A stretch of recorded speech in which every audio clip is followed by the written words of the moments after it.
Hi guys, the summer update has been out for a few days now, and I've been testing out Norcferatu dungeons, which is like the corner piece of the update with regards to like new hunting grounds. And yeah, I just wanted to share my thoughts on the spot so far, share some routes, share some results.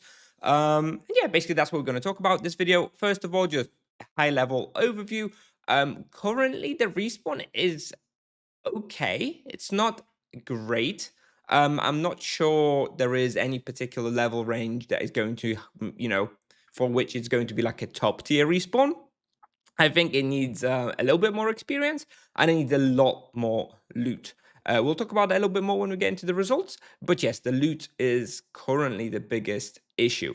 Anyway, what's important to note is that this respawn actually splits very nicely into two separate sections. So, long term, once people figure stuff out, there's going to be two respawns, Norcferatu Dungeons West and East. At least that's what I'm calling it. I think it makes sense because when you enter Norcferatu Dungeons, to access one of them, you go to the west. To access the other, you go to the east. And yeah, overall, this place is okay. I think the results will get there. Personally, I'm anticipating a buff to this place. Not a tremendous one, but some sort of buff anyway in over the course of the next month or two. However, one of the other problems with this place is that the layout is just kind of not ideal for team hunting. I think there's a lot of like rooms with like free SQM corridors. In one of the spawns, which is actually the team hunting one, in my opinion, there's like this big labyrinth where you have to walk through and waste like 20 seconds walking through it. So I think the layout is like 5 out of 10, 6 out of 10. It's not terrible, right? It's not terrible. There's like a lot of room to do some pulls, but there's quite a few rooms where it's a little bit awkward as well. So, yeah, overall, my summary for this place is the results experience, it's almost there. Profit, it needs a big increase. Layout is kind of iffy. I think this place will be okay a few months down the line. Not super great just yet. So, looking at the results, we have a couple of places here. We have, like I mentioned, Norcferatu Dungeons West, which is the easier, less dense respawn that I expect to be sort of better for like solo hunters or lower levels. And we have this East respawn, which is a lot harder, has higher density, and way more Dvork Shadow Stalkers. As you can see, that's probably the most common monster here.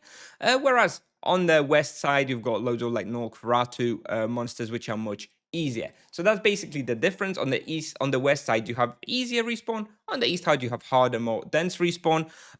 This translates to obviously higher experience on the east side if you can make it work. As you can see, I'm doing about 5.9 KK roll and about 5.3 on the west side.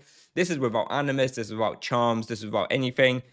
So the results are okay for that kind of setup. However, I do have to say this is very, very difficult. Those respawns are difficult, primarily I would say because the life drain damage of the dwarks is very, very powerful. You can see we've got 31% life drain damage, which is very hard to itemize against. And it comes in bursts as well. So it's a very tricky respawn, to be honest. At least on my level 590, it wasn't super great. Perhaps I am not the target audience for this respawn, but I'm not exactly sure what level range is the current target audience for this respawn, because I've spoken to a lot of people who hunted here and none of them had particularly great results. With regards to the balance as well, if you look here, I have 119k, which you might think is okay because it's like 500k per hour. But I actually looted a Bast skirt for like 100k, and they are dropping fairly often, so I expect their value to go down tremendously as well. So not great either. I've personally not looted any greater garlic necklaces. The drop rate is very low, and that's why I think the profit here is so bad. I feel like Tipsoft are balancing the profit here around the greater garlic necklaces, which are very rare. And also, they're not going to be like that expensive. Currently, for me to find this respawn like profitable, the garlic necklaces would have to be like 500k a pop, which is not. No, I don't think they're gonna be. So, yeah, I think the biggest problem here is the profit. The experience, I can see it being okay. Especially once you've got animus, you've got your charms, the experience is going to be like okay, but I still don't think it's enough to be like a top tier respawn and for like team hunting respawn. So I'm not exactly sure where they're going with this. I personally at this point believe that there should be between 5 to 10% experience increase. Um, Probably like a 30-40% base loot increase, which I'd be really surprised if they did. I've never seen them do such a big loot boost, but certainly feels way too bad now for profit. And I would consider maybe reducing the life drain damage of the Dwarks a little bit. Like, they are crazy with the life drain damage. They really can nuke you, and it makes it very, very difficult.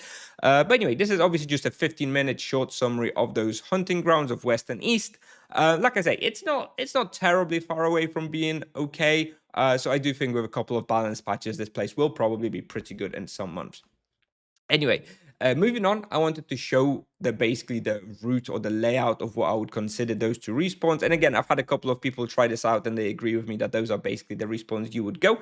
So let's just talk you through it. Okay, so you come in here on this white circle. So that's the entrance to dungeons -1, whatever you want to call it. And in my opinion, there are two respawns that you can hunt. First of all, we have this west respawn, which is the easiest solo hunting one, and this is what I drew between the blue lines. So obviously on -1, you have two entrances there. Okay, you have an entrance to a little room here and another staircase here. Basically, what I'm saying is you just follow whatever path you enter when you go down there. It's basically, it may seem a bit confusing at the start when you go in, but it's basically a straight line. So you go in here and then you just follow the lap. It takes me about 15 minutes to do the whole lap, and you follow it, and then you come back out this way here, and then you just restart, right? You go in there, you restart, 15-minute lap for a solo player. So obviously respawn is not a problem. And yeah, and that's what I call the Norcferatu Dungeons West, and this is the easiest solo hunting one. On the other hand, for the Norcferatu Dungeons East, you want to go down a couple of levels. So the green arrow shows you where to go. So you entered -1, you go down here, then you go down one more time to like -3, I guess. Then you just go up here, and we've got the same sort of situation. You've got two entrances, two staircases here, and another one here. And you basically just enter those and you follow a straight line, and it's like a 14-minute lap as well that you just follow for like 10 different levels. It's really hard to draw out, which is why I haven't drawn out the full route, because it would be like 20 screenshots here. But basically it's a straight line. So you enter this and you just follow it, go up and down 10 times, and then you come out on the other end and you just restart and go in there. And that's what I would consider Norcferatu Dungeons East. And this is the harder respawn, with that I consider probably more likely to be the team hunting one. However, it's also a bit awkward because it does have this little labyrinth that I previously talked about. It's like a little, I don't know, 30 SQM little labyrinth that you have to go through where there's not enough density. Really terrible. I would really wish they would get rid of that. And then the Dungeons East would actually be pretty damn good, even better than it is already. Anyways, I guess this is all I want to talk about. It's still early days. It's only been a few days, so, we'll see where this lands. My personal opinion for today is that it's a little bit underpowered, needs a little bit of more experience, a lot more loot, maybe a couple of fixes to the layout, and it's probably not going to be too bad. Anyway, I'll play the showcases of both the places now if you would just like to see a lap of both of those places. And yeah, thanks for watching. If you have any questions, let me know. I'll see you next one. Bye-bye.